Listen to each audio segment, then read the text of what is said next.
Ketika Muslim merayakan Valentine Days, mereka tidak ada ubahnya dengan orang-orang yang lain yang tidak beragama Islam. Dan mereka lupa bahwa ini bukanlah bagian daripada perayaan mereka, bahkan ini adalah bagian daripada perayaan yang menyesatkan. Valentine Days pada dahulunya berasal dari sebuah perayaan Romawi yang disebut dengan perayaan Lupercalia. Perayaan Lupercalia ini dirayakan biasanya tanggal 13 sampai dengan tanggal 18 Februari, di mana tanggal 13 dan 14 dikhususkan bagi Dewi Kesuburan Juno Februata. Nah, ketika mereka merayakan perayaan Lupercalia ini, mereka juga merayakan selain Dewi Kesuburan, juga Dewa Kesuburan.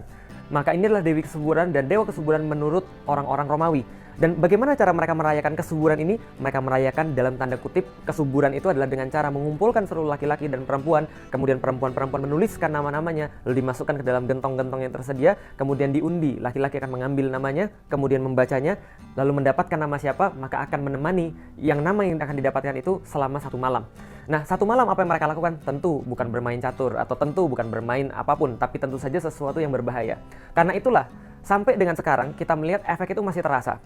Ketika tahun 496, ketika Romawi mengambil agama Kristen sebagai agama negara, pada tahun 496 Paus Gelasius tidak bisa menahan perayaan Lupercalia yang sudah biasa dirayakan oleh orang-orang Romawi, maka dia meresmikan menjadi perayaan gereja. Namun pada tahun 1969 perayaan ini dianulir oleh gereja dan dianggap bukan bagian daripada tradisi gereja karena mereka menyadari buruknya perayaan ini. Dan sampai sekarang pun apa yang terjadi? Tanggal 14 Februari, seminggu sebelumnya dan seminggu sesudahnya diperingati di Amerika sebagai The National Condom Week. Jadi Pekan Kondom Nasional, karena banyak sekali orang-orang yang akhirnya melakukan hubungan seksual pada minggu-minggu itu sehingga mengakibatkan pertambahan penduduk yang luar biasa. Dikhawatirkan begitu sehingga disarankan memakai kondom. Nah, ini yang harus kita tahu sebagai seorang muslim.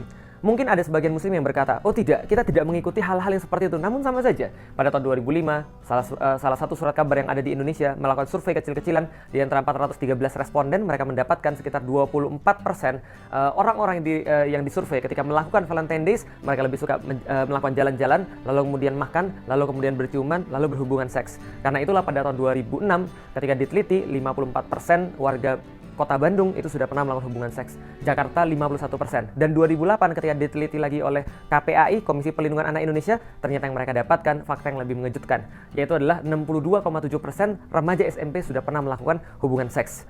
Benarlah kata Rasulullah SAW, barang siapa yang mengikuti kebiasaan suatu kaum, maka dia bagian daripada mereka. Dan kita renungi bagaimana Rasulullah berpesan kepada kita, kalian senantiasa akan mengikuti sunnah-sunnah orang-orang sebelum kalian, mengikutinya sejengkal demi sejengkal, lalu sahasta demi sahasta, sampai mereka masuk ke lubang biawak pun Anda akan ikut masuk. Lalu orang-orang bertanya, sahabat bertanya, ya Rasulullah, apakah itu adalah Yahudi dan Nasrani?